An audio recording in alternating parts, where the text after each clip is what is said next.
আজকেই কি উঠবে কর্মবিরতি? যা জানা যাচ্ছে এই মুহূর্তে বিকেল 4টের সময় জিবি বৈঠক। জুনিয়র ডাক্তারদের স্বাস্থ্য ভবনের সামনে যারা দীর্ঘদিন ধরে আন্দোলন করছেন, অবস্থান করছেন, কর্মবিরতি জারি রেখেছেন, বিভিন্ন দাবি দাওয়া মেনে নেওয়া হয়েছে রাজ্য সরকারের পক্ষ থেকে। আপডেট কি এই মুহূর্তে জানবো প্রতিনিধি সান্নিকের কাছ থেকে। সান্নিক,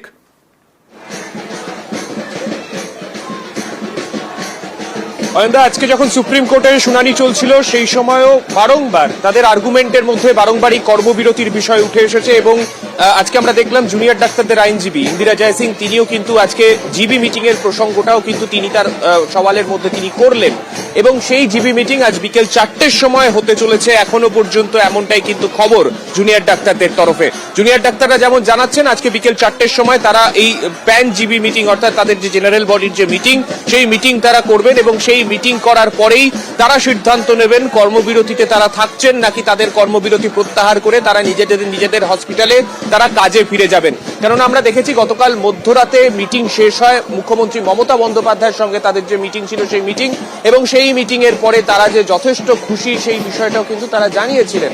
এবং এই গোটা বিষয়তে আজকে যারা জুনিয়র ডাক্তাররা ছিলেন তারা বারংবারই স্পষ্ট করেছিলেন যতক্ষণ না জিবি মিটিং তাদের হচ্ছে ততক্ষণ পর্যন্ত কর্মবিরতির বিষয়ে তারা কোনো সিদ্ধান্ত এককভাবে কেউ নিতে পারবেন না।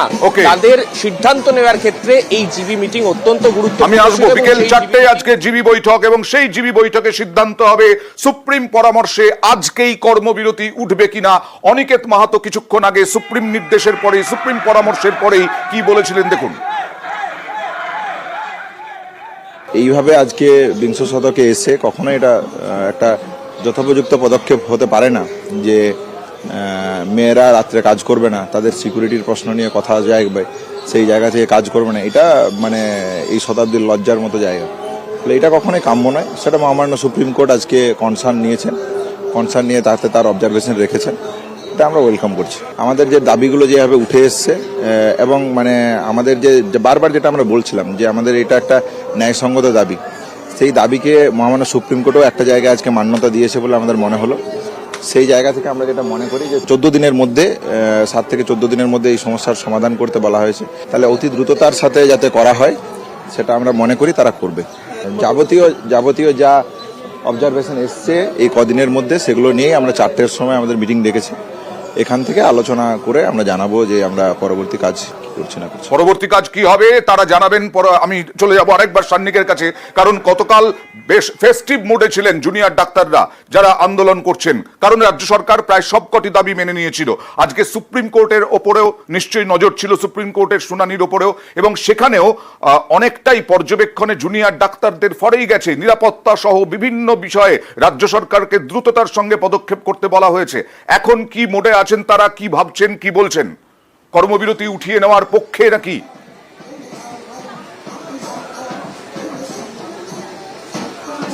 দেখো অয়নদা, পুরো বিষয়টাই তারা তাদের জেনারেল বডির মিটিং এ আলোচনার পরেই হয়তো তারা বলবেন, তেমনটাই তারা প্রত্যেকে জানাচ্ছেন। তবে গতকাল রাত্রিবেলা যখন এই মিটিং শেষ হয়েছিল তারপরেই কিন্তু তারা এখানে যেইভাবে তারা সেলিব্রেট করেন তারা কিন্তু স্পষ্টতই তারা বুঝিয়েছেন যেভাবে তাদের দাবি নিয়ে তারা দীর্ঘদিন ধরে এই রাস্তায় পড়ে থেকেছেন, সেই দাবি মুখ্যমন্ত্রী মমতা বন্দ্যোপাধ্যায় মেনে নেওয়ার পরে তারা কিন্তু যথেষ্ট খুশি। এবং কর্মবিরতি প্রত্যাহারের ক্ষেত্রে সেক্ষেত্রে তাদের কাছে একটা ছোট্ট শর্ত ছিল, সেটা হলো শুধুমাত্র ঘোষণা নয়, পাশাপাশি ইমপ্লিমেন্ট করতে হবে বিষয়টা। আজকে বিকেল 4টে যেমনটা এখনো পর্যন্ত খবর রয়েছে, আজকে কলকাতা পুলিশের কমিশনার তাকে তার জায়গায় নতুন কাকে দায়িত্ব দেওয়া হয় সেই বিষয়টাও সরকারি পক্ষ থেকে স্পষ্ট করে দেওয়া হবে এবং সেই ঘোষণাও কিন্তু পাশাপাশি এই জিবি মিটিং এর পাশাপাশি তারা কিন্তু নজর রাখতে চলেছেন। অর্থাৎ কলকাতা পুলিশ কমিশনারকে সরিয়ে দেওয়ার যে দাবি তারা জানিয়েছিলেন, তারপরে কলকাতা পুলিশ কমিশনারকে সরানোর নির্দেশ আমরা দেখলাম গতকালই মুখ্যমন্ত্রী বলে দিয়েছেন। এবং গতকাল মুখ্যমন্ত্রী কি বলেছিলেন, গতকাল রাত্রিবেলা একেবারে 12টার পরে 12:30 নাগাদ সাংবাদিকদের সামনে কি ঘোষণা করলেন দেখুন। যে 5টা ডিমান্ড ছিল তার মধ্যে ফার্স্ট ডিমান্ড তো ইনভেস্টিগেশন সিবিআই, ওটা তো অলরেডি সিবিআই করছে এবং সুপ্রিম কোর্ট মনিটরিং করছে, ওটা নিয়ে তো আমাদের হাতে নেই। প্লাস ওদের 4টে ডিমান্ড ছিল। একটা হচ্ছে 3টে নাম দিয়েছিল ফ্রম হেলথ ডিপার্টমেন্ট, একটা ডিএমই, একটা ডিএইচএস আর একটা হেলথের প্রিন্সিপাল সেক্রেটারি। আমরা ওদের বোঝালাম যে একসাথে যদি পুরো ঘরটা খালি করে দেওয়া যায় তাহলে অ্যাডমিনিস্ট্রেশনটা চলবে কি করে? সুতরাং আমরা ওদের কথা মতো ডিএম এবং ডিএইচএসকে সরাবার সিদ্ধান্ত নিয়েছি এবং তাদের সম্মানজনকভাবে, এর থেকে উঁচু পোস্ট ওদের আর কিছু হয় না। তো যাই হোক, যে একজন ডিএমই হতে পেরেছে বা ডিএইচএস হতে পেরেছে এবং তারা যথেষ্ট জাস্ট হয়েছে, নতুন বেশি দিন হয়ওনি, কিন্তু যেহেতু ছাত্রছাত্রীরা বলছেন ওদের প্রতি আমাদের আস্থা নেই, তাই তাদের ব্যাপারটাকে গুরুত্ব দিয়েছি। বাট এটাও ঠিক, আমি কিন্তু ডিএমইকে বা ডিএইচএসকে আমরা কাউকে অসম্মান করিনি, কিন্তু ওদের বিরুদ্ধে যেহেতু চিকিৎসকদের ক্ষোভ আছে এবং তাই ওদের দাবি মেনে নিয়ে আমরা বলেছি এই দুজনকে সরানোর সিদ্ধান্ত আমরা নিয়েছি। আর 4 নম্বর ডিমান্ড যেটা ছিল সিপি বিনীত গোয়েলকে সরিয়ে দেওয়ার জন্য। বিনীত গোয়েল ওদের কাছে নাকি আগেই স্বীকার করেছিল, যেটা ওরা মিটিংয়ে বললেন, যে আমি পদত্যাগ করতে চাই, কারণ আমার মনে হচ্ছে তোমরা যখন আমার প্রতি আস্থা রাখতে পারছো না, তোমাদেরও যেমন পরিবার পরিজন আছে আমারও আছে, এটা ওরা আমাকে মিটিংয়ে বলল। এবং বলার পরে আমরা কথা বলি নিজেদের মধ্যে, সিদ্ধান্ত নিয়েছি আগামীকাল 4টের পর আমরা কলকাতা পুলিশ এ বদল আনব এবং নতুন সিপিকে দায়িত্বভার বিনীত দেবেন। যতক্ষণ পর্যন্ত কোর্ট কেসটা কাল কমপ্লিট না হচ্ছে, 4টের পর আমরা টাইম দিয়েছি, সেক্ষেত্রে নতুন সিপি এবং আরও কিছু পুলিশের রদবদল হবে এবং বিনীত যেখানে কাজ করতে চেয়েছে সেখানেই তাকে দেওয়া হয়েছে। বিকেল 4টে একেবারে জিবি বৈঠকে বসছেন জুনিয়র ডাক্তাররা। আজ আদালতে শুনানিও তারা শুনেছেন, দেখেছেন পুরোটা, এবং তারা মনে করছেন যে তাদের পরেই এবং কর্মবিরতি তুলবেন বলে এখনো পর্যন্ত সম্ভাবনা। কর্মবিরতি নিয়ে আজকে আদালতে কি হলো জানবো প্রতিনিধি অর্ণবের কাছ থেকে, তবে শুনানির অংশটুকু আগে দেখাই, তারপরে যাব। We have created conditions for them to come back to work. Yes. We have recorded their assurance that now that you have said that there will be no vindictive or adverse action, they will take a decision to come back to work. Yes. Let them now do whatever they have to do to implement that assurance and come back to work. এবার চলে যাব অর্ণবের কাছে। Arnab, supreme court junior ডাক্তারদের উপরে কোনো চাপ দিল না, আগের যে নির্দেশ সেই নির্দেশ মডিফাই করবেন না বলে দিলেন প্রধান বিচারপতি, এবং বললেন যে তারা নিজেদের মধ্যে আলোচনা করে তারা সিদ্ধান্ত নিক। এই যে পারসেপশন, একটা সাধারণ মানুষের একটা সেন্টিমেন্ট আছে, এই সেন্টিমেন্টের বিষয়টাও দেখলো সুপ্রিম কোর্ট আজকে।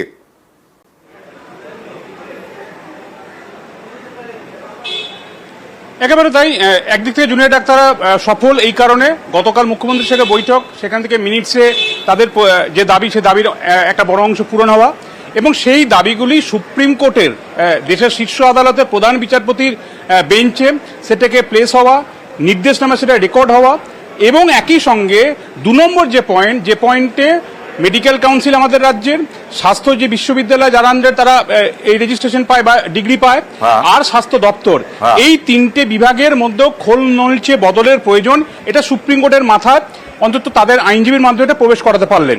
যদিও সুপ্রিম কোর্ট সরাসরি কোনো হস্তক্ষেপ করলো না 2 নম্বর পয়েন্টটা নিয়ে, সুপ্রিম কোর্ট স্পষ্ট জানিয়ে দিল যেহেতু সিবিআই তদন্ত করছে, সিবিআই তদন্ত শেষে তারা চার্জশিট দিক বা অন্য কোনো উপায়ে তারা তো এটা বলবে যে এই ব্যক্তি তারা দায়বদ্ধ এই ঘটনার জন্য।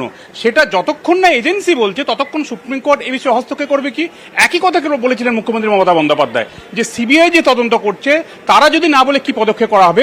যদিও এই জায়গাটাতে রেকর্ড করে নিতে তারা পেরেছে, তাই হয়তো রাজ্য যেমন আরেক সদিচ্ছার আরেক ধাপ এগিয়ে তারা বলেছে 19 আগস্টে তারা বিজ্ঞপ্তি 2টো ক্লজ, সাব ক্লজ 5 আর 6 দুটো কি তারা ডিলিট করে দেবে, যেখানে চুক্তিভিত্তিক কর্মী নিয়োগের কথা, একই সঙ্গে 12 ঘন্টা সময়ের মহিলা চিকিৎসকদের ডাক্তারির কথা, এই কথাগুলি বাদ যাচ্ছে।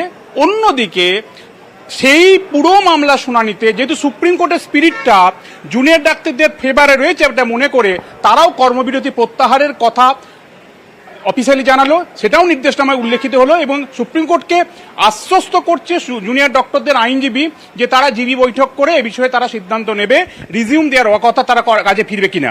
কাজে এই জায়গাটাতে স্বস্তি অবশ্যই। সুপ্রিম কোর্টের এই নির্দেশ যত আমরা থাকবো না, কিন্তু সুপ্রিম কোর্ট থাকবে, সেখানে এটা মনে থাকবে, নজির হয়ে থাকবে। একই সঙ্গে তাদেরকেও আশ্বস্ত করে বলা সুপ্রিম কোর্টকে যে তারা কর্মবিরতি প্রত্যাহার করবে, জিবি বৈঠকের পরে সে সিদ্ধান্ত নেবে।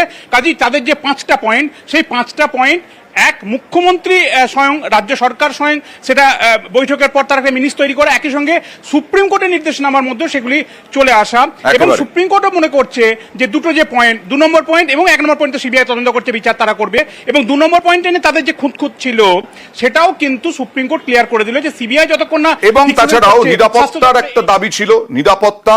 বিভিন্ন মেডিকেল কলেজে নিরাপত্তা নিয়েও সরব হয়েছিলেন জুনিয়র ডাক্তাররা, এবং সেই নিরাপত্তায় সিসি ক্যামেরা লাগানো থেকে শৌচালয় করা থেকে রেস্ট রুম করা থেকে সমস্ত কিছু নিয়ে আজকে এই শুনানিতে উঠে এসেছে। কি উঠে এলো দেখুন।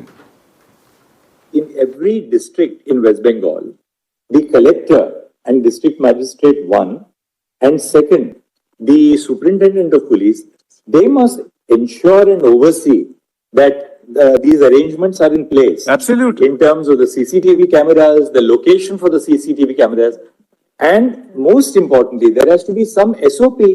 It can't be that the principal says, "Acha, yahan laga do, wahan laga do." That's why, You Malas, must have, you must have a based proper everything SOP on where you're going to put CCTV. Malas, what happened was when the CI said, They must provide absolute cover to areas where, say, the female doctors rest at night. Now, see, RG Kaur also, Mr. Sibal, the progress is very slow. RG Kaur, you said you are going to, you have sanctioned 415 additional CCTV cameras. yes, But only 36 have been installed. Why can't you think of having, say, biometric facilities for access we'll to do that that. particular Yes, area? yes, yes. A woman who goes into, say, now she went to the seminar room. but The access to that particularly, which is a duty restroom, should be only controlled by a biometric facility. actually, Malas, the health secretary is here, the health secretary is here, we will do it. আবার চলে যাব অর্ণবের কাছে, কারণ রাজ্য যে slow এগোচ্ছে সেইটা নিয়েও প্রধান বিচারপতি পর্যবেক্ষণে মন্তব্য করলেন। এই ক্ষেত্রে কোনো সময়সীমা বেঁধে দেওয়া হলো কিনা?